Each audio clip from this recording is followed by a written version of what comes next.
పల్నాడు జిల్లా వైద్య మరియు ఆరోగ్య శాఖ ఆదేశాల మేరకు ఆదివారం పిడుగురాళ్ల రూరల్ మరియు పట్టణంలో సామూహిక పోలియో చుక్కల కార్యక్రమం విజయవంతమైంది.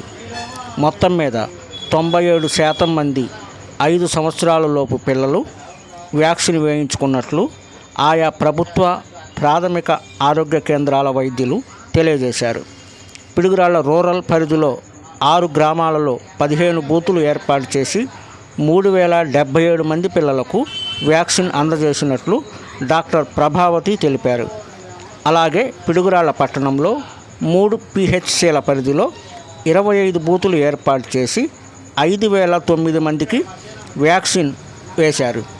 ఈ 3 ఆరోగ్య కేంద్రాల పరిధిలో 25 పోలియో వ్యాక్సిన్ కేంద్రాలను ఏర్పాటు చేసినట్లు doctor P Anil Kumar, doctor M Venkata Raviteja, doctor N Amareshwar Reddy తెలిపారు. అంతేకాకుండా కొన్ని మొబైల్ టీముల ద్వారా కూడా పట్టణంలోని బస్టాండ్, రైల్వే స్టేషన్లో కూడా పిల్లలకు వ్యాక్సిన్లు వేశారు.